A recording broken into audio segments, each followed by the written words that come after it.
Hello everyone, myself Anand Srivastava and welcome back to my channel Radiation Academy. This is lecture number 2 of rest and motion which is for class 9th। और आज का जो हमारा topic है जिसे हमें discuss करना है वो है reference point, frame of reference, rest. What is rest, क्या होता है, मोशन और types of motion which is based on the trajectory and trajectory और पाथ ऑफ द ऑब्जेक्ट। ठीक है, तो हम एक एक करके वन बाई वन सबको डिस्कस करेंगे। ठीक है, तो शुरू करते हैं उसको।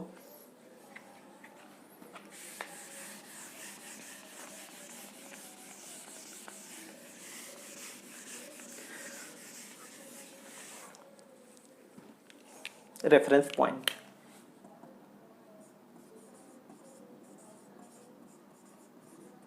the point from which we observe the object। अब इसको ध्यान से समझिए, मतलब एक ऐसा पॉइंट जहाँ से हम किसी भी ऑब्जेक्ट को क्या करते हैं, ऑब्जर्व करते हैं कि वो रेस्ट में है कि मोशन में है, उसी पॉइंट को रेफरेंस पॉइंट कहते हैं। ठीक है, अब इसको एग्जांपल के तरह से हम लोग समझेंगे। सपोज करिए कि आप अपने घर के मतलब बरामदे में बैठे हुए हैं, ठीक है, चेयर लगा के, और सामने कोई ट्री है। ठीक, हाँ, सामने कोई ट्री है। ठीक है, तो आप मान लीजिए कि यहाँ पे हैं, शुरू में यहाँ पे खड़े हैं। ठीक, इस पॉइंट पे, इसको मैं ON नाम देता हूँ। तो यहाँ से आपका जो डिस्टेंस है, ये क्या बोलते हैं, ये जो ट्री का डिस्टेंस है मान लीजिए कि D है। तो इसको अगर हम रेफरेंस पॉइंट माने तो यहाँ से इस ट्री की डिस्टेंस कितनी है, D डिस्टेंस पे है। तो इस रेफरेंस पॉइंट से, मतलब इस पॉइंट से इसको मेज़र किया जा रहा है ट्री के डिस्टेंस को, तो हर समय कितना आएगा, D डिस्टेंस आएगा इस पॉइंट से। ओके, मान लीजिए कि आप जहाँ भी चेयर पे बैठे हैं यहाँ से ये डिस्टेंस पे हर समय D डिस्टेंस पे है। अगर मान लीजिए कि आप इसका लोकेशन बदल देते हैं, सपोज करिए आप इसको यहाँ से देखना शुरू करते हैं, ठीक, इस पॉइंट से, इसको मैं O2 मान लेता हूँ। तो यहाँ से जो आपका ट्री का डिस्टेंस है मान लीजिए कि D डैश है। ओके, D डैश है। और तीसरा एक लोकेशन हम ये डिसाइड करते हैं कि ये यहाँ पे है। आप यहाँ पे बैठ जाते हैं कहीं चेयर लेके, अपनी अपनी मर्जी है, कहीं भी बैठिए, O3। तो यहाँ से आप मेज़र करेंगे ना, तो ये डिस्टेंस इसका D डबल डैश है। ठीक, तो अब कहा जाए कौन सा सही है, तो एक्चुअली तीनों सही है। ये डिपेंड ये कर रहा है कि ये ट्री का डिस्टेंस हम कहाँ से मेज़र कर रहे हैं। तो जिस पॉइंट से हम मेज़र कर रहे हैं ना, उसी पॉइंट को हम क्या कहते हैं, रेफरेंस पॉइंट कहते हैं। ठीक है, तो ज़रा देखिए, O1 रेफरेंस पॉइंट से अगर हम मेज़र कर रहे हैं, रेफरेंस पॉइंट को हमेशा शॉर्ट में ऐसे लिखते हैं REFPT, रेफरेंस पॉइंट। ठीक है, ये भी एक रेफरेंस पॉइंट है।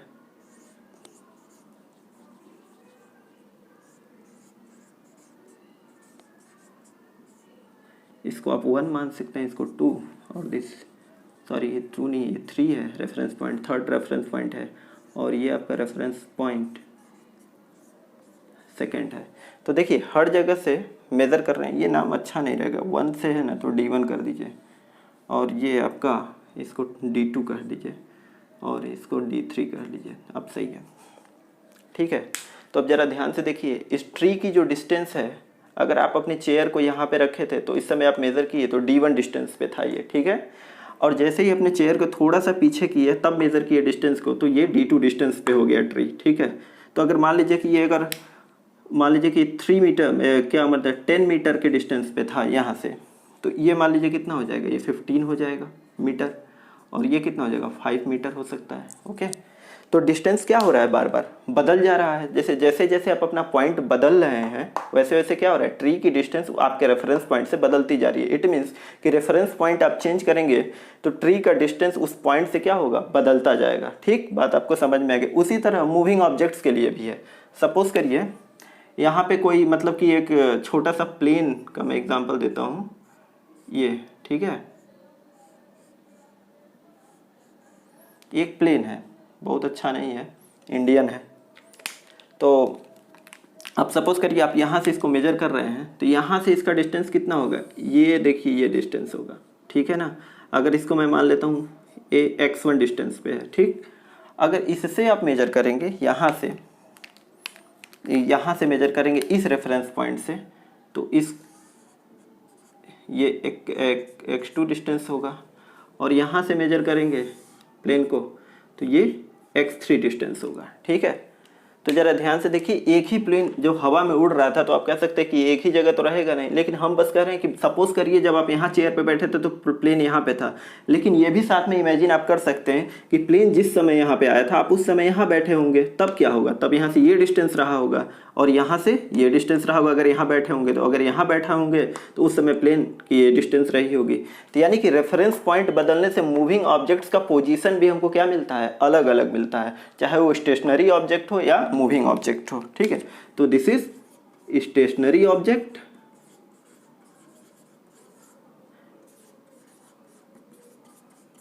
दिस इज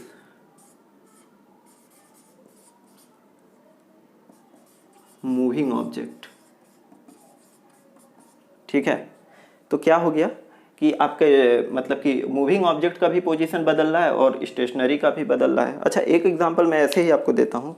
सपोज करिए, रेफरेंस पॉइंट का मतलब एक तरह से और समझ सकते हैं कि सपोज करिए आप अपने घर के बाहर रोड पे कहीं खड़े हैं, तो वहाँ क्या होता है कि सपोज कोई होता है ना कि कभी कभी कोई आता है, कोई रास्ता पूछता है कि हमको इस हॉस्पिटल जाना है, ये मॉल कहाँ पे है, या कोई भी चीज़ें के बारे में जानना चाहते हैं कि फलाने का घर कहाँ है या कुछ भी, तो आप उसको बताते रहते हैं कि ये यहाँ पे। तो आप सपोज करिए कोई आया आपसे पूछा कि ये फलाने डॉक्टर की क्लिनिक कहाँ है, तो आपने कहा कि 100 मीटर की डिस्टेंस पे है। फिर कहा ये बार्बर का शॉप कहाँ है, तो आप कहे 100 कदम पे है। फिर कोई कहा केमिस्ट की शॉप कहाँ पे है, तो आपने वो भी बता दिया कि 500 मीटर पे है। तो ठीक यहाँ पे एक्चुअली आप बता क्या रहे हैं कि आप अपने घर के बाहर रोड पे खड़े हैं या घर के पास गेट पे खड़े हैं, तो एक रेफरेंस पॉइंट है आपका घर, और वहाँ से आपको सबका एक एग्जैक्ट डिस्टेंस या मतलब एवरेज डिस्टेंस कह लें, या एक कह दे कि मतलब कि थोड़ा सा रफ आइडिया है आपको कि मतलब इतने इतने दूरी पर है।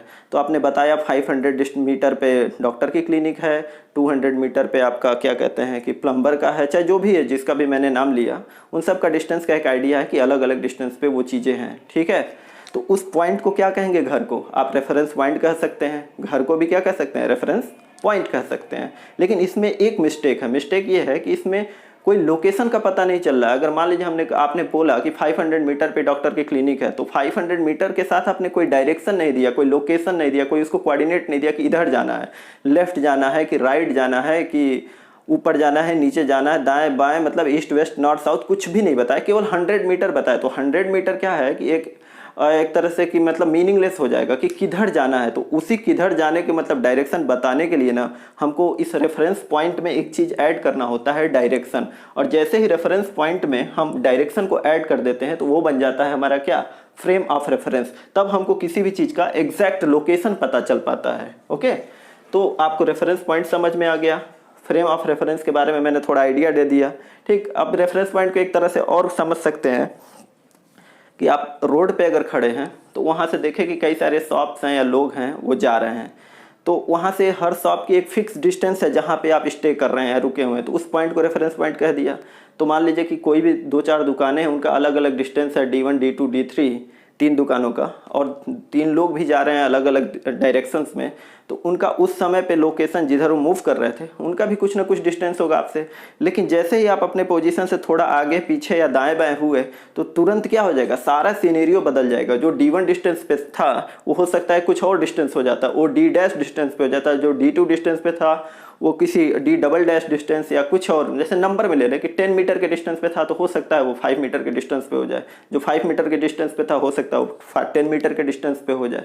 ठीक है, तो ये होता है रेफरेंस पॉइंट। रेफरेंस पॉइंट बदलने से क्या होता है कि डिस्टेंस बदल जाता है। वो मैंने इस एग्जांपल में भी आपको समझाया कि O1 से जो डिस्टेंस है ना वो D1 10 मीटर का है, लेकिन जैसे ही ये आदमी अपना थोड़ा सा शिफ्ट किया पीछे की तरफ तो डिस्टेंस बदल के 15 मीटर हो गया, और जैसे ही थोड़ा आगे शिफ्ट किया तो डिस्टेंस बदल के 5 मीटर हो गया। उसी तरह यहाँ पे भी था, O1 पे था तो यहाँ से देखा प्लेन को तो X1 डिस्टेंस पे थी, जब शिफ्ट किया था उस समय इस प्लेन को देखा तो क्या X2 डिस्टेंस थी, और यहाँ से देखा तो X3 डिस्टेंस थी। यानी कि रेफरेंस पॉइंट बदलने से ऑब्जेक्ट का पोजीशन बदलता रहता है, चाहे वो मूविंग हो और चाहे रेस्ट में हो। ठीक है, और एक चीज़ मैंने अभी बताया आपको डायरेक्शन के बारे में कि इससे ये तो पता चल जाएगा कि एक डिस्टेंस कितना है, लेकिन केवल डिस्टेंस से तो पता नहीं चलेगा। हमको अगर उसका एग्जैक्ट लोकेशन जानना हो तो इसमें क्या ऐड कर देंगे हम लोग, इसमें डायरेक्शन ऐड कर देंगे, और डायरेक्शन ऐड करने के 3 मेथड्स होते हैं। ठीक है, तो हम उसको अब डिस्कस करेंगे जो फ्रेम ऑफ रेफरेंस में आता है। ओके, तो इसको मैं रफ करता हूँ, आप चाहें तो इसको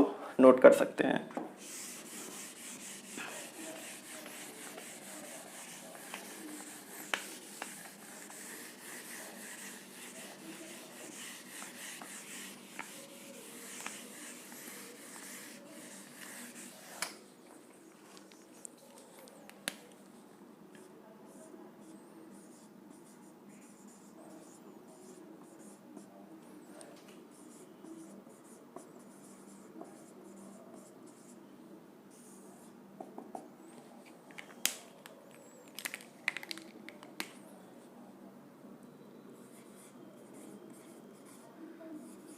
When we add direction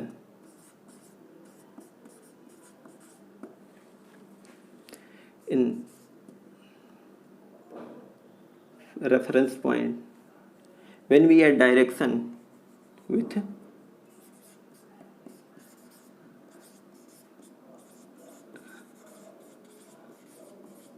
reference point, then it will become what? Frame of reference। ठीक है, frame of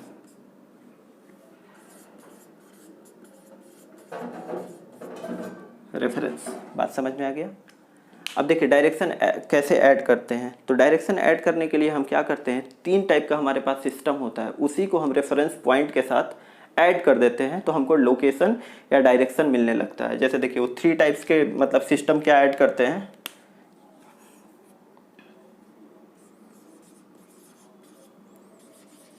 their are 3 types of system add to reference point,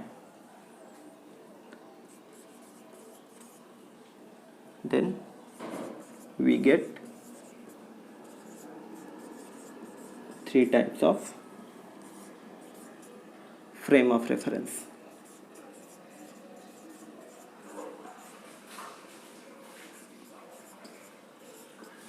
तो 3 टाइप होते हैं आपको, जिसमें से पहला वाला बताया जाएगा, बाकी का बस 2 नाम मैं लिख दूंगा जिसको बस आपको पढ़ लेना है और जान लेना है एज इंट्रोडक्टरी, बाकी कुछ में कुछ है नहीं, एकदम आउट ऑफ सिलेबस है वो आपसे कोर्स से।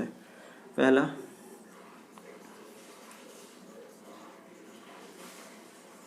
रेक्टेंगुलर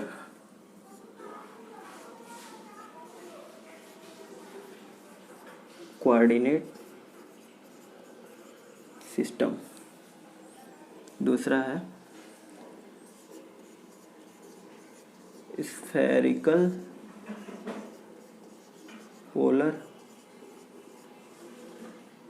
कोऑर्डिनेट सिस्टम, और तीसरा है सिलेंड्रिकल पोलर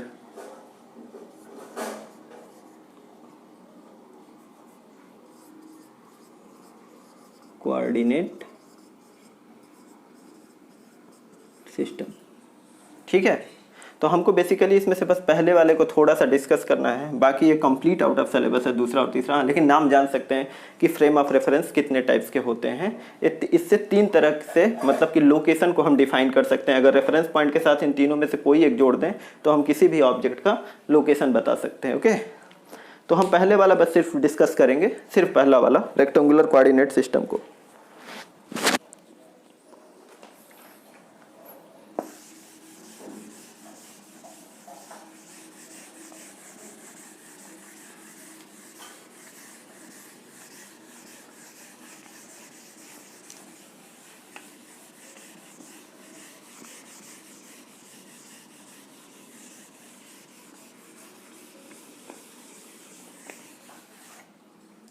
देखिए पहला वाला ऐड करने से पहले कुछ थोड़ा मैथमेटिकल मतलब कि टर्म्स हैं उसके साथ जुड़े हुए, जो आपको जैसे कोऑर्डिनेट ज्योमेट्री है आपकी थोड़ी सी बहुत 9th में, जिसमें x कामा वाई क्या होता है, 2 कामा 1 को ग्राफ पेपर पे रिप्रेजेंट करना होता है, वो सब चीज़ें थोड़ा सा आना जरूरी है, तभी पहला वाला ज़्यादा आसानी से आपको समझ में आएगा। ओके, तो थोड़ा देखिए उसको।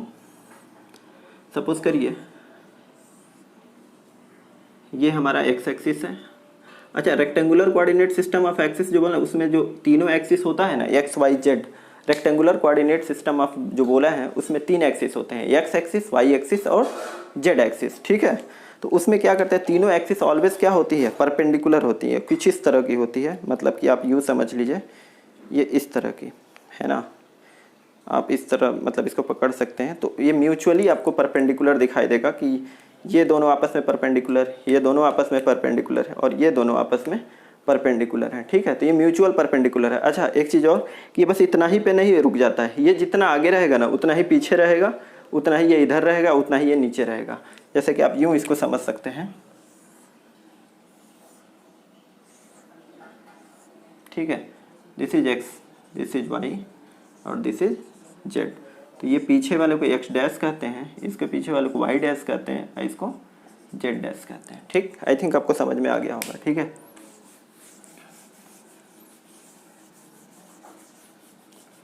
तो देखिए लोकेशन कैसे, जो पॉइंट लेते हैं ना यहाँ ओरिजिन, उसी को ओरिजिन को हम रेफरेंस पॉइंट कहते हैं। इसी रेफरेंस जीरो से हम एक तरह से लेंथ मेज़र करना शुरू करते हैं। तो एक यूनिट मतलब वो नंबर 1, नंबर 2, नंबर 3, नंबर 4, यहाँ पे 1, 2, 3, 4, -1, -2, -3, -4, -1, -2, -3 और -4। ठीक है, तो अगर मैं कहूँ यहाँ पे कोई भी आपको पॉइंट दिखाने के लिए, तो मैं कहूँ 2, -3, तो इसमें हमेशा जो कोऑर्डिनेट दिखाते हैं वो ऐसे दिखाते हैं x, y। तो 2, -3 आपको दिखाना है, तो 2 क्या हो जाएगा, वो x हो जाएगा और -3 क्या हो जाएगा, y हो जाएगा। ठीक है,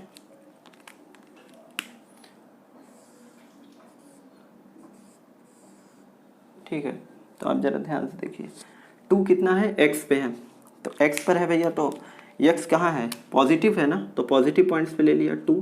3 किस पे है, नेगेटिव y पे है, तो ये पॉइंट हो गया, और ये मैंने नाम नहीं दिया, y एंड y डैश। ठीक है, -3। अब ज़रा ध्यान से देखिए, इसको हम ऐसे ऐसे ऐसे ऐसे ऐसे आगे तक ले जाएं और इसको यहाँ ले जाएं, तो ये जिस पॉइंट पे कट कर रहा है ना, दिस पॉइंट इज 2,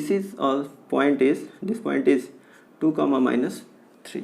ठीक, समझ में आ गया। उसी तरह आप कोई भी पॉइंट आप दिखा सकते हैं। हम कहें कि 4,2 दिखाओ, 4 और 2, तो 4 यहाँ पे हो गया, 2 यहाँ पे हो गया, तो इसको हम आगे तक ले जाएंगे यहाँ पे और 2 यहाँ से ले जाएंगे, तो ये पॉइंट जो होगा वो 4,2 हो जाएगा। अब इधर क्या है, 2, -3 दिखाना है, तो 2 यहाँ और 3 यहाँ, तो ये पॉइंट हो जाएगा 2, -3, और इधर पे दिखाना हो -3, -4, तो -3 और -4 ये, तो ये यहाँ पे कहीं आके दोनों लाइंस कट करेगी परपेंडिकुलरली, तो ये -3, -4। ठीक, तो आपको रिप्रेजेंटेशन ये प्लेन में बस है, जैसे प्लेन के ऊपर है। ठीक है ना, हाइट पे नहीं है, कोई हाइट नहीं है, बस एक प्लेन के ऊपर है। ठीक है, तो अब सपोज करिए ये एक्स वाई है, ऐसे ही जेड एक्सिस भी होता है। अब वो कैसे आएगा आपको अभी क्लियर हो जाएगा, आप देखेंगे। एक एग्जांपल मैं अभी दूंगा, तो अब देखिए एक एग्जांपल मैं बताता हूँ आपको।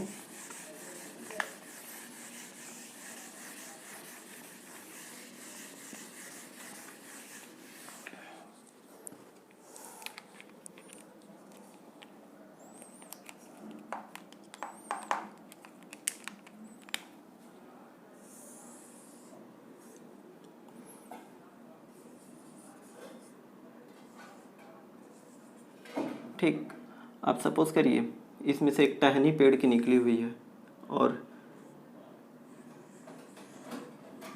इसमें से ये मैंगो है या जो भी फल है आप नाम रख सकते हैं, ये इसका क्वाड्र मतलब ये यहाँ पे है इस पेड़ में। ठीक है,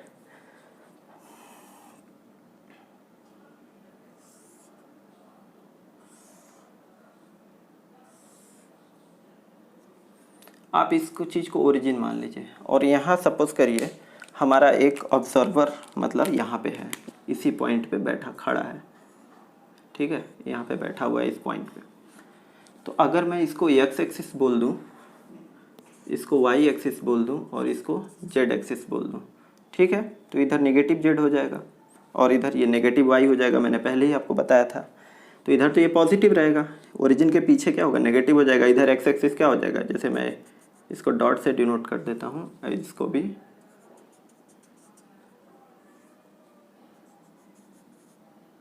तो Z dash Y dash and X dash, ठीक है।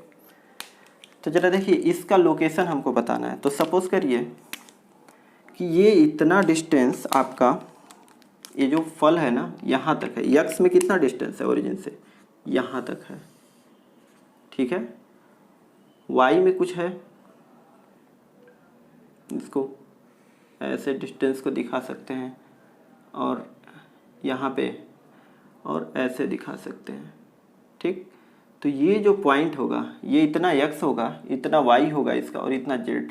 तो ये पूरा हाइट पे यहाँ पे आके, जैसे कि यहाँ पे सपोज करिए ये यहाँ तक जाएगा और ये वाई भी इसका होगा कुछ ना कुछ और ये जेड होगा। तो इस लोकेशन पे जब आप इसको दिखाएंगे ना तो ये इसका कोऑर्डिनेट होगा। तो सपोज करिए ये y1 डिस्टेंस था और ये यहाँ पे इसका x1 डिस्टेंस था और ये जहाँ से ये z1 हाइट पे था, तो ये हाइट है इसका, वो z1 था। कितना डिस्टेंस था, ये y1 था और ये जो डिस्टेंस था वो x1 था, ठीक है। ये y1 था और ये z1 था। तो इस फल का जो कोऑर्डिनेट होगा लोकेशन ना, वो x1 y1 और z1 होगा, ठीक है।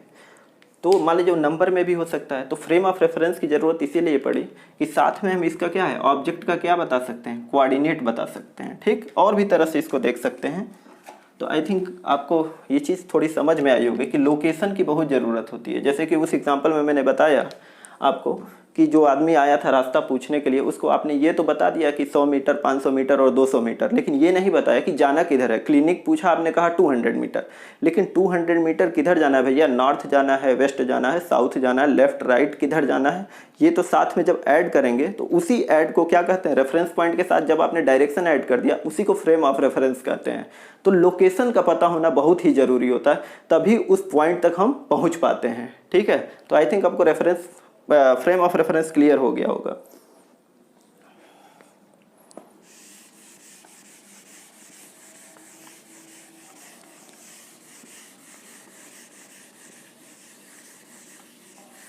आप एक तरह से और इसको समझ सकते हैं। सपोज करिए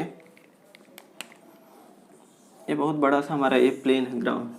अब यहाँ कोई बच्चा है, वो फुटबॉल या मतलब कोई बॉल है या ऑब्जेक्ट है, जैसे क्यूब है, ये कोई ऑब्जेक्ट है, ये x है, ये y है, ठीक है, ये y डैश है और ये x डैश है। तो हम कहें कि इसका लोकेशन आपको बताना है, इसका रेफरेंस पॉइंट से आपको डिस्टेंस बताना है। तो मान लीजिए रेफरेंस पॉइंट से हम डिस्टेंस बताएं कि हमने कहा r है, r डिस्टेंस पे है ओरिजिन से। ओरिजिन से r डिस्टेंस पे तो है, ये तो क्लियर हो गया कि ओरिजिन से r डिस्टेंस पे है, आपने बता दिया। लेकिन किधर है ओरिजिन से r डिस्टेंस, हम यहाँ तो शो कर रहे हैं कि ये है, तो हमें पता चल जा रही है कि मतलब कि ये पॉइंट यहाँ पे है। लेकिन हम बस उस क्वेश्चन में क्या था कि जिसमें हमने क्लिनिक का पूछा था कि डिस्टेंस, तो उसमें मैंने बोला था 200 मीटर, लेकिन 200 मीटर किधर जाना है ये जानना बहुत ज़रूरी है। तो यहाँ भी क्या है कि एक पॉइंट हमने फिक्स कर दिया है, वो r डिस्टेंस पे हमने बता दिया। लेकिन अगर कहें कि इसका लोकेशन जानना है तो बिना लोकेशन जाने हम थोड़ी बता पाएंगे r डिस्टेंस हमको इधर जाना था, इधर जाना था, इधर जाना था, इधर जाना था। तो मान लीजिए यहाँ पे है, तो इसका लोकेशन हम क्या करेंगे, ओरिजिन से एक बार देखेंगे कि कितनी डिस्टेंस पर ये है।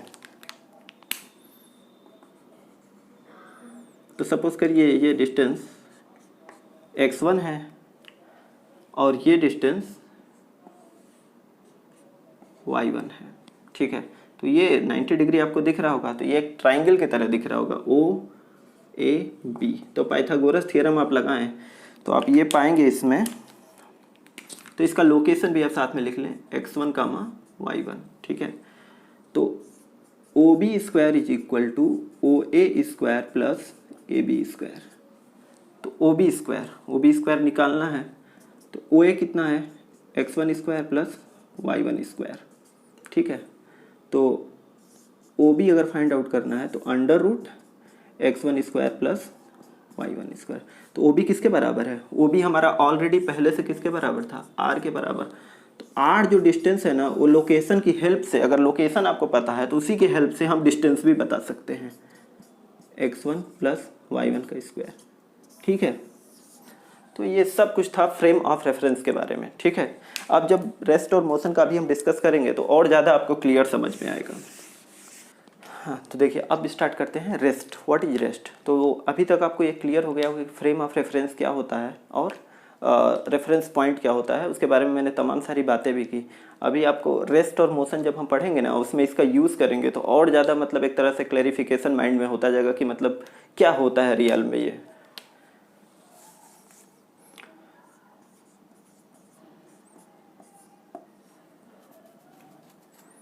तो मैंने पहले दोनों का डेफिनेशन लिख दूंगा, उसके बाद मैं पूरे डिटेल्स में उसको एक्सप्लेन करूंगा। ठीक है, the object is said to be in rest if its position does not change with respect to reference point। ठीक है, motion with respect to time आप लिख सकते हैं, या रेफरेंस पॉइंट भी लिख सकते हैं, रेफरेंस पॉइंट ज़्यादा सही है।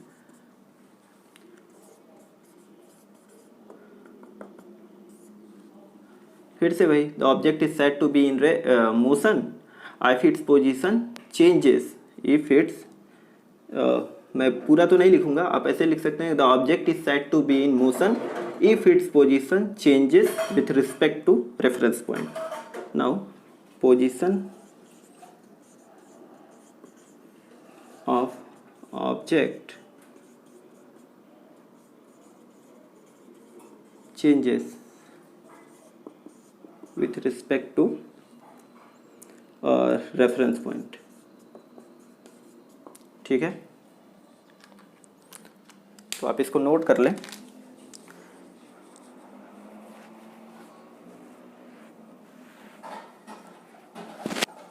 मैं इसको रब कर देता हूँ, फिर मैं इसको एक्सप्लेन करता हूँ आपको।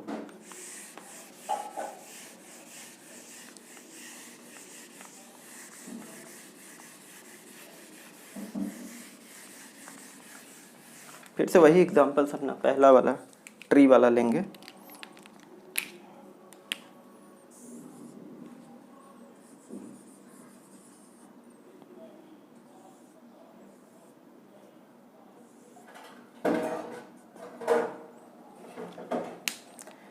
सपोज करिए कि हमारा रेफरेंस पॉइंट यहाँ पे है, हमारा एक ऑब्जर्वर है यहाँ पे, वो क्या कर रहा है, और एक यहाँ पे एक ऑब्जेक्ट है कुछ भी, वो मूव कर रहा है v वेलोसिटी से। तो ये ऐसे जाता जा रहा है, जाता जा रहा है। ठीक है, ये इधर की तरफ मूव कर रहा है एक पॉइंट पे, और ये हमारा ऑब्जर्वर है। तो ये क्या देखेगा कि जैसे जैसे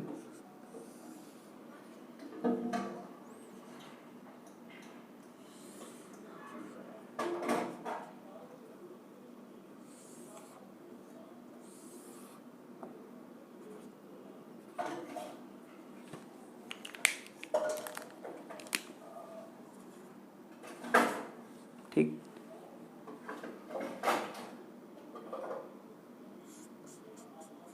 t equal to 0, t equal to 0 पे ये था, यहाँ पे लिखता हूँ इसको, t equal to 0, t is equal to t1 and t is equal to t2।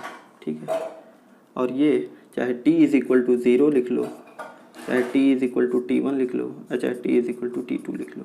ठीक है, यहाँ पे तो अब जरा ध्यान से देखिए, t इज इक्वल टू 0 का सबसे पहले मैं मतलब बता देता हूँ। t इक्वल टू 0 का मतलब और t1 टाइम t2 टाइम का बड़ा कन्फ्यूज़न होता है, तो इसीलिए उसका एक मतलब है, सीधा सा आप समझ लीजिए कि जैसे सपोज़ करिए हमारे पास एक वॉच है ना, तो उसमें एक टाइम हो रहा है। सपोज करिए मेरे वॉच में अभी मतलब कि 9 बज रहा है, तो 9 बज रहा है तो 9 को मैं क्या मान लूँगा, 9 बजे को करेक्ट को मैं एक रेफरेंस पॉइंट मतलब कि रेफरेंस टाइम मान लूँगा। अब जैसे ही इसके आगे समय बढ़ेगा मिनट में या सेकंड में, मैं उसको काउंट करता जाऊँगा, ठीक है। तो t इक्वल टू 0 हमारा क्या हो जाएगा, 9 PM हो रहा है, तो 9 PM is the reference point या रेफरेंस टाइम कंसीडर करेंगे। अब यहाँ से काउंट हम करना शुरू करेंगे कि इसमें से जैसे जैसे समय बढ़ रहा है तो ये हमारा ऑब्जेक्ट कहाँ कहाँ जा रहा है। तो ये ऑब्जेक्ट अभी t इज इक्वल टू 0 पे यहाँ पे था position, t is equal to T1 पे हमने देखा 1 सेकंड बढ़ा तो यहाँ पे आ गया, फिर 1 सेकंड बढ़ा तो ये यहाँ पे आ गया।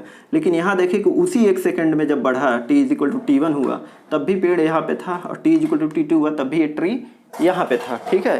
तो क्या चीज़ इससे निकल के आया, इससे निकल के आया कि टाइम के साथ ये ट्री का जो पोजीशन है ना वो चेंज नहीं हो रहा है, यानी कि इट मीन्स ये रेस्ट में है। ट्री किस में है, रेस्ट में, ठीक है। और ये किस में है, ये ऑब्जेक्ट ये मोशन में है, क्योंकि हर समय इसका पोजीशन क्या हो रहा है, वो बदल जा रहा है समय के साथ। मान लीजिए कि t इज इक्वल टू 0 पे देखा मतलब 9 बज रहा था, फिर t is equal to T1 क्या है 1 सेकेंड ले लेते हैं, फिर 2 सेकेंड्स, ठीक है ना। 1 सेकंड बाद मतलब अगला सेकंड, t 2 सेकंड कहाँ से गिने, 9 बजे के बाद जब 2 सेकंड बीता तो यहाँ पे पहुँचा, लेकिन जब यहाँ पे पहुँचा था उसके बाद कितना टाइम लगा, केवल एक सेकंड लगा। और यहाँ पे 9 बजा, फिर यहाँ पे क्या हुआ 1 सेकंड बीता, फिर यहाँ पर भी 2 सेकंड बीता। लेकिन यहाँ से ये देख रहा है पेड़ वहीं का वहीं है, लेकिन ये ऑब्जेक्ट यहाँ से यहाँ, अगर सपोज करिए कोई इंसेक्ट है तो इंसेक्ट है तो क्या यहाँ पे था फिर यहाँ पे चला आया, वेलोसिटी वही थी, वेलोसिटी वही थी, ठीक है। तो ये है कि मतलब कि टाइम के रिस्पेक्ट में या मतलब कि इस रेफरेंस पॉइंट के रिस्पेक्ट में इसका पोजीशन नहीं बदल रहा है, it means it is at rest. और इसका पोजीशन, इस इंसेक्ट का position time to time vary करता जा रहा है, तो इसलिए कहेंगे कि ये मोशन में है, ठीक है। ओके, तो अब और भी कुछ देखते हैं कि मोशन मतलब एक्चुअली रेस्ट और मोशन जो होता है ना अब्सोल्यूट रेस्ट और मोशन होता ही नहीं, मतलब कोई भी ऑब्जेक्ट ना अब्सोल्यूट रेस्ट में होता है ना अब्सोल्यूट मोशन में होता है। उसका भी एक एग्जांपल अभी हम लोग देखेंगे। जैसे ये मैं मिटा देता हूँ बस इतना, वो थोड़ा ज़्यादा मिट गया। चलिए फिर से ये ट्री को रहने देते हैं।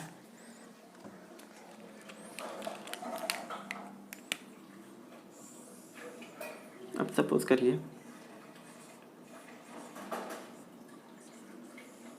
ये डिस्टेंस फिक्स था, ट्री फिक्स है, ये ऑब्जेक्ट हमारा ऑब्जर्वर ओरिजिन पे है, ओ पे है, और ये देख रहा है कि डिस्टेंस क्या है d फिक्स है, तो ये क्या बोलेगा इसको कि रेस्ट में है।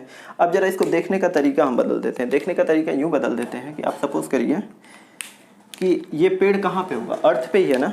तो अर्थ किसके चक्कर लगा रहा है, सन के चक्कर लगा रहा है। तो सन के चारों तरफ इलिप्टिकल पाथ में जब ये चक्कर लगा रहा है तो हम एक इलिप्स बनाते हैं, ठीक है। और यहाँ हम अपना एक सन बना देते हैं,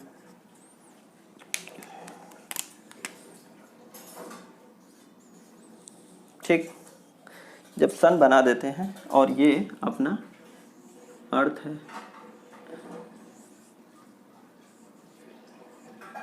और ये अपना अर्थ है, ठीक है। तो ये ऐसे मूव कर रहा है इसके चारों तरफ। तो अब ज़रा ध्यान से देखो तो एक चीज़ निकल के आएगी कि भैया जो ट्री था ना वो ऐसे ही तो इस पे ज़मीन पे होगा, फिर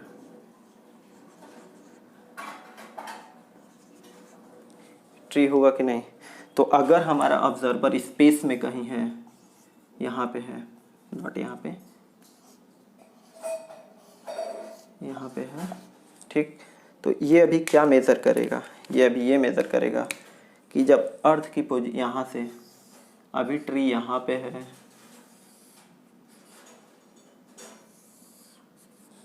तो ये 3 जगह x1 x2 एंड x3, तो ये मेज़र करेगा कि जो हमारा ट्री है ना वो इलिप्टिकल पाथ पे मूव कर रहा है और हर टाइम टू टाइम, जैसे कि यहाँ पे t इज इक्वल टू 0 से देखना ये शुरू किया था, तो t इज इक्वल टू 0 पर था। मान लीजिए कि रेफरेंस पॉइंट मैंने डिस्कस किया था, ये t is equal to T1 time था और ये t is equal to T2 time था, ठीक है।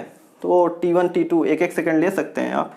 तो T2 को आप मान सकते हैं, इसको आप कंसिडर करेंगे 1 सेकेंड, तो इसको कंसिडर करेंगे 2 सेकेंड्स, ठीक है।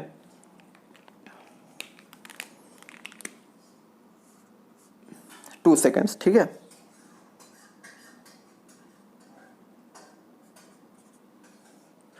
ठीक, तो यहाँ पे ज़रा देखिए एक चीज़ देखने लायक है कि t इज इक्वल टू 0 से ऑब्जर्व करना शुरू किया।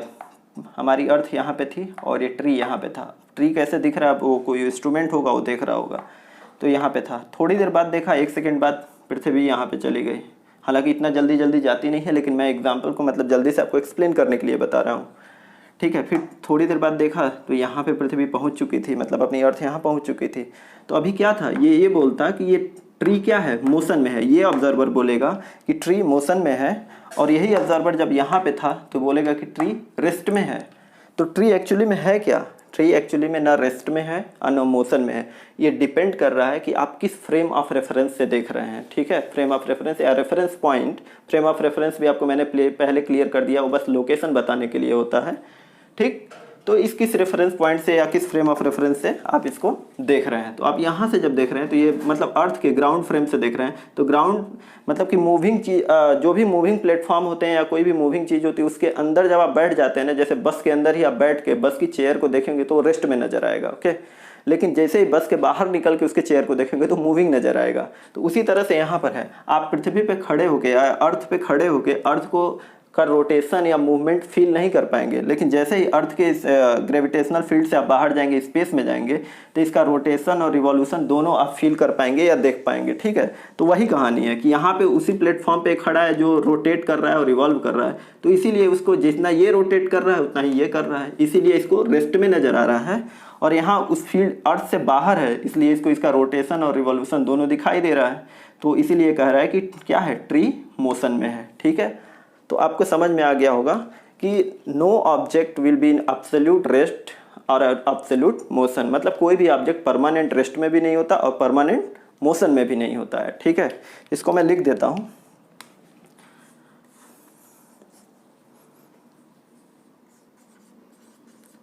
Rest and motion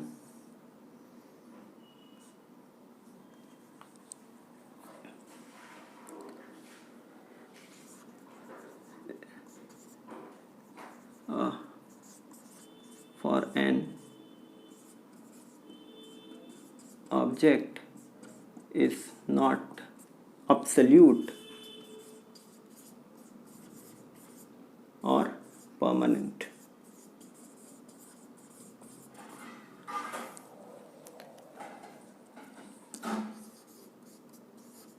It depends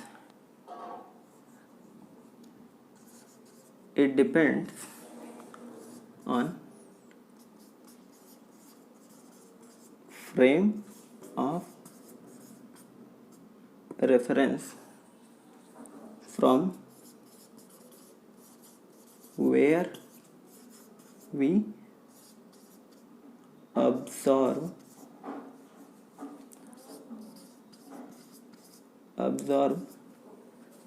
the object, ठीक है। आप इसको नोट कर लें। गर्मी बहुत है यार।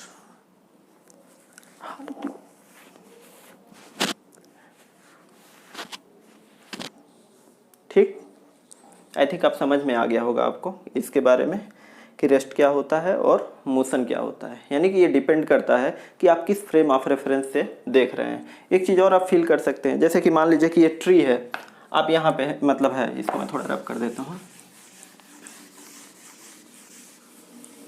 मतलब बहुत सारे इसके एग्जाम्पल हैं, आप जितना चाहें इसको मतलब कि रियलाइज़ कर सकते हैं। अभी मैं कुछ जितना मुझे याद है मैं बताने की आपको कोशिश करूँगा, और सब बातें एक समय पे याद तो होती नहीं है, कुछ कुछ छूट भी जाता है।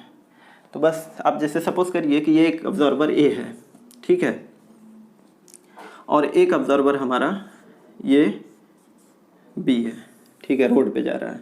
तो ये वी वेलोसिटी से जा रहा है अपनी गाड़ी में बैठ के, ठीक है। तो गाड़ी में बैठ के जा रहा है, तो ये जैसे जैसे आगे आता जाएगा तो इसको ये नज़र आएगा कि ये ट्री जो है ना, ये पीछे की तरफ उतनी ही वेलोसिटी से जा रही है। यानी कि अगर ये ऐसे बस में बैठा हुआ है जो चारों तरफ से कवर्ड है, बस इसको ट्री नज़र आ रही है बाहर, और ऐसा बस है कि उसमें ये नहीं फील हो रहा है कि बॉडी के हिलने डुलने से कि ये बस जो है मोशन में है, ठीक है। मतलब ये उसी तरह का है कि अर्थ पे आप खड़े हैं और अब थोड़ा भी एहसास नहीं होता है कि अर्थ रोटेट कर रही है कि रिवॉल्व कर रही है। तो उसी तरह का ये बस है, उसी में बैठा है। तो इसको ट्री ऐसा नजर आएगा ना कि इसकी तरफ आती हुई नजर आएगी, वी वेलोसिटी, जितनी वेलोसिटी से ये चल रहा है उतनी वेलोसिटी से ये इसकी तरफ आती हुई नजर आएगी। और यहाँ तक आते आते, ठीक है, ये एक मतलब कि बहुत शॉर्ट टाइम के लिए ऐसा फील होगा कि नेट वेलोसिटी ये जो देखेगा कि यहाँ पे है, ठीक है, नेट यहाँ पे जीरो, इसको रेस्ट की जैसा फील होगा। लेकिन जैसे ही ये आगे फिर बढ़ेगा यहाँ पे, अब इसको नजर आएगा कि ये पीछे की तरफ जा रही है।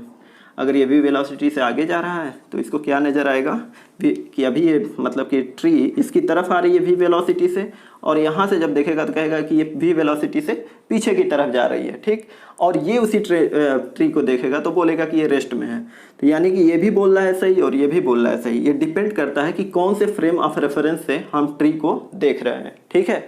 तो ये पूरा इसका एग्जाम्पल था। एक छोटा सा और एग्जाम्पल है जो मैं आपको बता देता हूँ,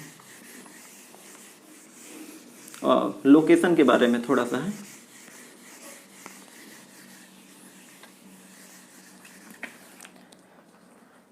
थोड़ा कैमरा देख लें, सही नहीं है क्या? सही तो है, चलिए देखिए।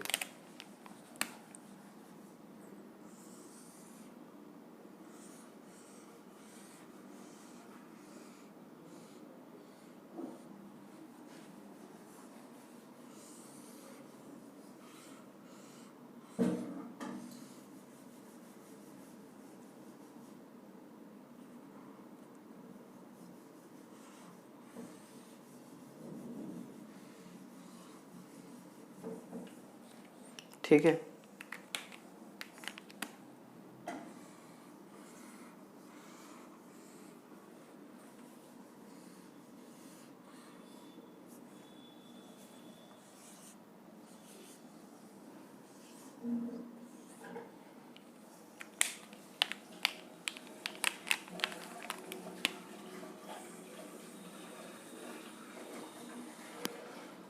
ये रोड पे कार जा रही है, कार में एक ऑब्जर्वर है हमारा, ऐसे बैठा हुआ है यहाँ पे। और यहाँ पे ना क्या है, एक छोटा सा फ्लैग टाइप का कुछ लगा हुआ है। आप ये समझ लीजिए कि कोई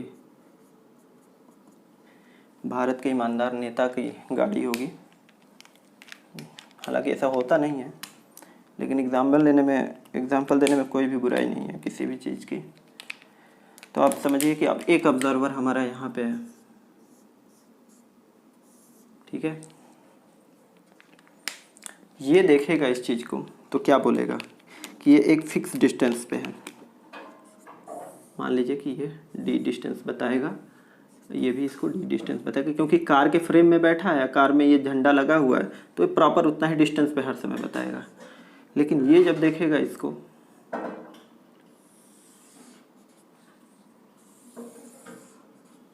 तो ये इसको D2 बताएगा, इसको D1 बताएगा।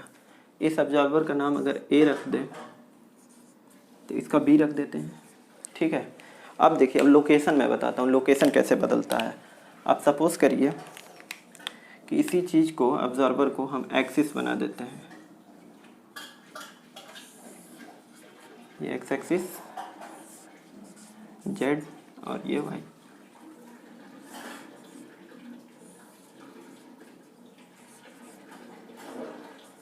जेड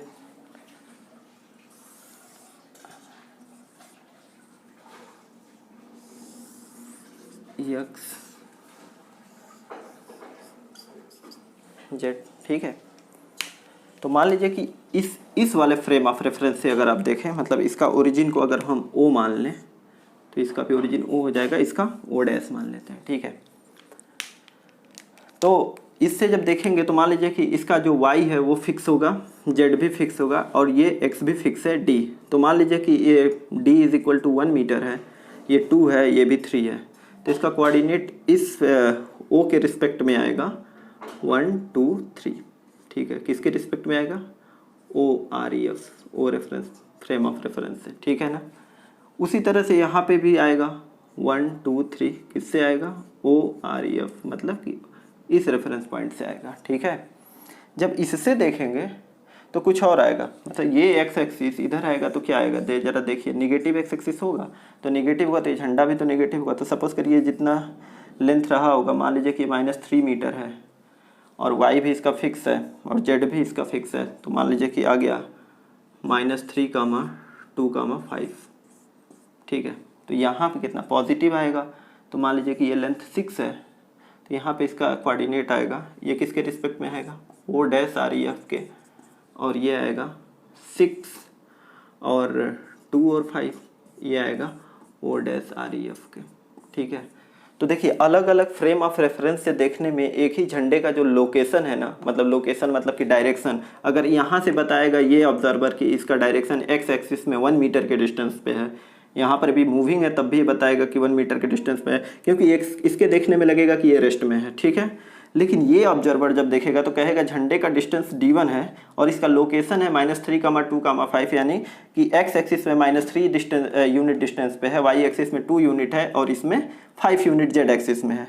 जब ये आगे की तरफ कुछ टाइम बाद मूव करेगा तो देखा जाएगा कि 6 यूनिट का डिस्टेंस x एक्सिस में है और बाकी y और z में कोई चेंज नहीं आया है, क्योंकि एक स्ट्रेट लाइन मोशन था, सीधे रास्ते पे जा रहा था, इसीलिए मैंने इसको चेंज नहीं किया। ठीक, तो ये पूरा ऑल अबाउट है मोशन के बारे में कि मोशन कितने टाइप्स का होता है। अब आते हैं टाइप्स ऑफ मोशन के बारे में। ठीक है,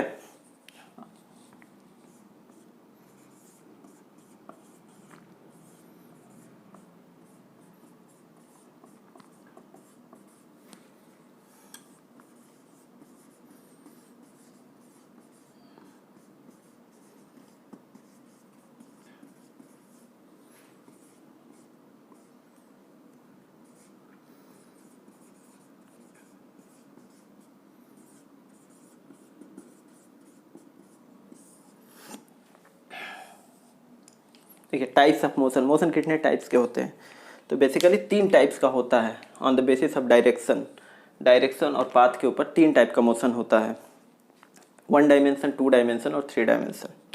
ठीक, तो 1 बाय 1 एक एक को मैं डिस्कस करूंगा, यही लास्ट टॉपिक है इसका। पहला 1 डायमेंशन को रेक्टिलिनियर मोशन भी कहते हैं, इसको 1D से रिप्रेजेंट करते हैं, 1D मोशन। आप इसको कह सकते हैं रेक्टिलिनियर और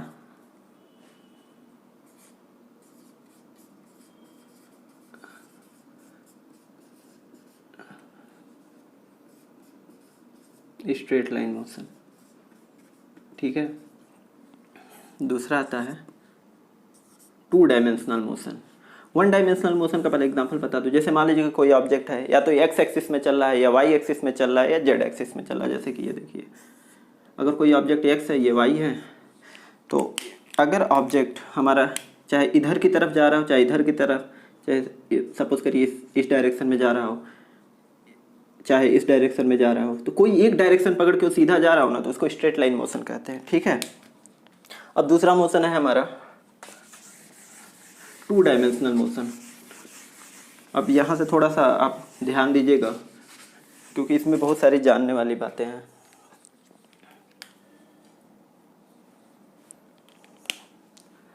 दूसरा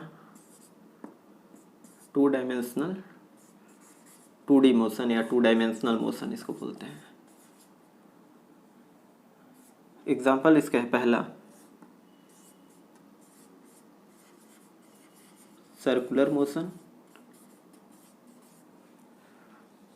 दूसरा प्रोजेक्टाइल मोशन। देखिए अब सर्कुलर मोशन को मैं बताता हूँ। सर्कुलर मोशन मतलब ये है कि कोई भी सर्कुलर पाथ होता है ना, उसके ऊपर कोई ऑब्जेक्ट अगर मूव कर रहा है, मान लीजिए उसका सेंटर है, यहाँ से उसका रेडियस आ रहा है या फिक्स डिस्टेंस, अगर कोई ऑब्जेक्ट है इधर की तरफ भी वेलोसिटी से मूव कर रहा है, फिर यहाँ पे आया, फिर यहाँ पे आया, ठीक है, फिर यहाँ पे आया, तो ये हर समय इसका क्या होगा, आर फिक्स होगा। ठीक है, आर फिक्स होगा, तो इसमें क्या है, ये सर्कुलर पाथ पे मूव कर रहा है। ठीक, तो ये सर्कुलर मोशन हो जाएगा। और सेकंड थिंग, जब भी कोई ऑब्जेक्ट सर्कुलर पाथ पे मूव करता है ना, तो उसका जो सेंटर होता है, चाहे ये एक्सिस, इसमें से अगर ये लाइन पास कर दे परपेंडिकुलरली, तो ये उसका एक्सिस हो जाएगा, तो हमेशा आउटसाइड द ऑब्जेक्ट होता है। ठीक है, हमेशा आउटसाइड। जब भी कोई, जैसे कि आप एग्जांपल दीजिए कि सर्कुलर ट्रैक पे जब आप दौड़ रहे होते हैं, तो जो भी आपका सेंटर होता है ना वो फील्ड में, ग्राउंड में कहीं ना कहीं फिक्स होता है, जहाँ जितना बड़ा आप सर्किल बना रहे हैं उस पर डिपेंड करता है कि सेंटर कहाँ पे होगा। ठीक, तो इसको सर्कुलर मोशन बोलते हैं। ठीक, फिर दूसरा आता है प्रोजेक्टाइल मोशन। प्रोजेक्टाइल मोशन का मतलब ये होता है कि जैसे मान लीजिए दो बच्चे हैं, गेंद खेल रहे हैं, मतलब कैच खेल रहे हैं, तो कैसा होता है, वो ऐसा ही एग्जाम्पल होता है कि एक बच्चा ऐसा है और ये एक यहाँ पे खड़ा है। तो ये ऐसा, ये बॉल ऐसे फेंकते हैं तो ऐसे कर्व बनाती हुई जाती है। और एक चीज़ और है कि अभी कैसे भी आप कोई बॉल को उठा के सीधे स्ट्रेट लाइन फेंके तो सीधा स्ट्रेट लाइन पे जाके उसी पाथ को रिट्रेस नहीं करता है, वो हमेशा कर्व बनाता है। तो वो भी प्रोजेक्टाइल मोशन है। जैसे देखिए ऑब्जेक्ट गया और सीधा से एक टर्न लेके आता है, तो ये भी एक प्रोजेक्टाइल मोशन है। ठीक है, लेकिन हमको दिखता नहीं है, ये डिस्टेंस इतना शॉर्ट होता है ना कि हमको लगता है कि ये हमेशा स्ट्रेट लाइन में ही आ रहा है, बट एक्चुअली ऐसा होता नहीं है। तो इसको प्रोजेक्टाइल मोशन कहते हैं। ठीक, इसका एक फिगर भी होता है, आप y और ये x और किसी u वेलोसिटी से भेजा गया है थीटा एंगल पे, तो this is the projectile motion. ठीक, सर्कुलर मोशन आपको समझ में आ ही गया। अब आता है 3 डायमेंशनल मोशन।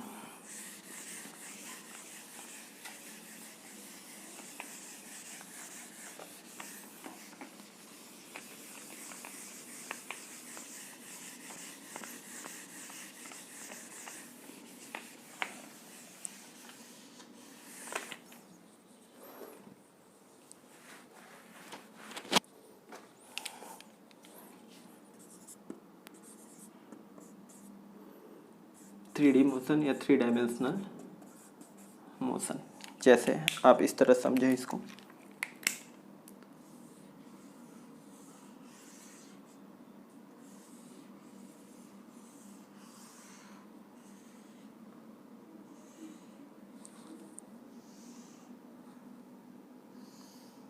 ठीक है,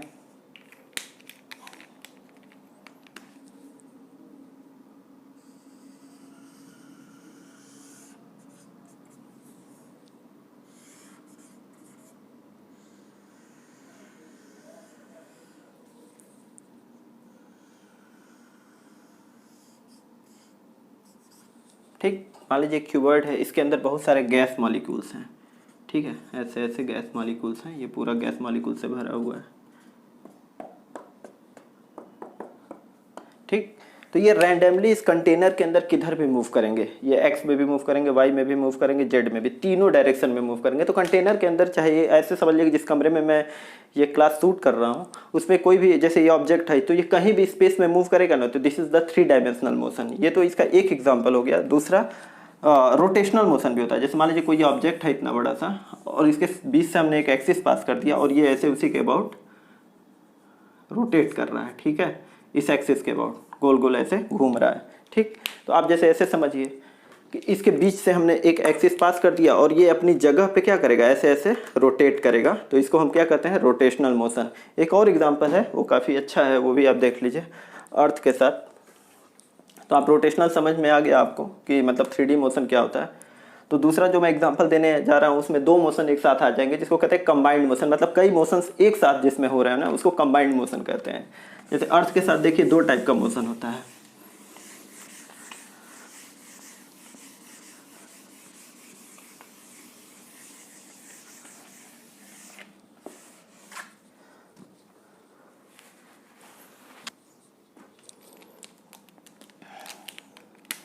अर्थ के साथ 2 टाइप का मोशन होता है। जैसे मान लीजिए ये हमारा एलिप्टिकल पाथ है जिस पे अर्थ घूमता है गोल गोल, और यहाँ हमारा क्या है, सन है। ठीक, और अर्थ आपका यहाँ पे है, सपोज करिए।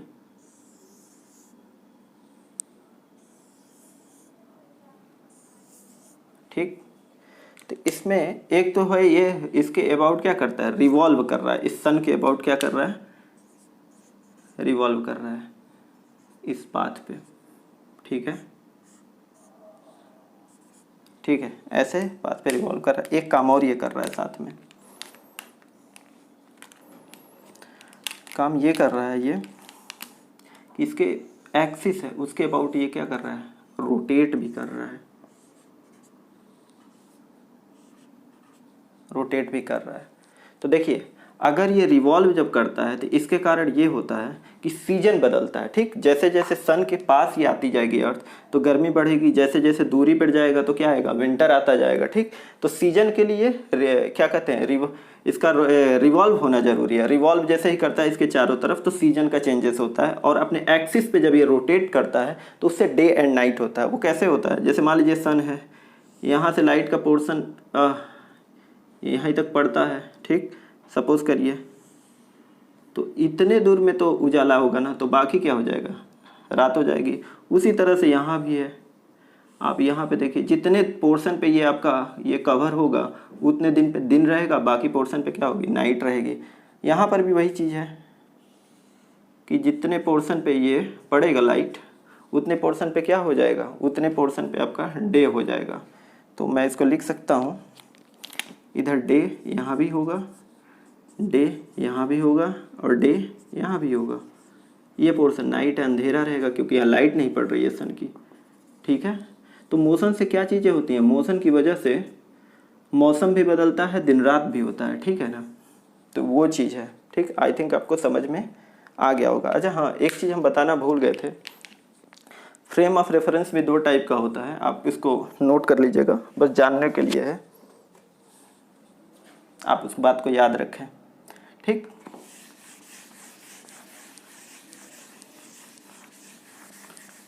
वो मैं उस समय थोड़ा छूट गया तो आप नोट कर लीजिए, बस ऐसे नोट करने के लिए, बाकी उसमें कुछ है नहीं ना, वो कोर्स का है, बस मैं याद रखने के लिए ऐसे थोड़ा सा जानकारी के लिए मैं आपको बता दे रहा हूँ। फ्रेम ऑफ रेफरेंस 2 टाइप्स का होता है, पहला इनर्शियल, दूसरा नॉन इनर्शियल। इनर्शियल में भी क्या होता है, इनर्शियल में भी 2 टाइप्स होता है, या तो frame moving with constant velocity, constant velocity भी, या तो कांस्टेंट वेलोसिटी भी से मूव कर रहा होता है, और या रेस्ट में होता है। और फ्रेम किस में होता है, फ्रेम इज एट रेस्ट। और नॉन इनर्शियल फ्रेम को क्या करते हैं, नॉन इनर्शियल फ्रेम को बोलते हैं, नॉन इनर्शियल फ्रेम एक एक्सेलरेटिंग फ्रेम होता है जिसमें एक्सेलरेशन होता है, एक्सेलरेटिंग और रोटेटिंग फ्रेम ऑफ रेफरेंस, ठीक है। तो ये बस नाम है उसके, आप याद रख सकते कि इसमें भी 2 टाइप होता है, कि ऐसा फ्रेम जो कांस्टेंट, जैसे कि मान लीजिए हमने बना दिया जेड, ये वाई और ये एक्स, तो यहाँ ओरिजिन है रेफरेंस, तो ये भी वेलोसिटी से मूव कर रहा है, या ये जेड एक्स और वाई ये क्या करते हैं, ये रेस्ट में है, यहाँ से हम देख रहे हैं। और एक्सेलरेटिंग और रोटेटिंग, यानी कि मान लीजिए कि कोई प्लेटफॉर्म है, इस पर से हम बैठ के चीज़ों को देख रहे हैं, ये प्लेटफॉर्म गोल गोल घूम रहा है, जैसे कि झूला नहीं होता, गोल गोल घूम रहा होता है, उस पर हम चेयर पे बैठे होते हैं, वहाँ से चीज़ों के बाहर के सराउंडिंग्स को जब ऑब्जर्व करते हैं तो उसका बहुत डिफरेंट टाइप का हमको मोशन, सर्कुलर और बहुत सारी चीज़ें उसमें से नज़र आती हैं, तो उसको हम एक्सेलरेटिंग फ्रेम ऑफ रेफरेंस कहते हैं, ठीक है। That's all for today. तो नेक्स्ट लेक्चर में बाकी के जो डिस्टेंस, डिस्प्लेसमेंट जो भी हैं वो हम डिस्कस करेंगे। Okay, thank you.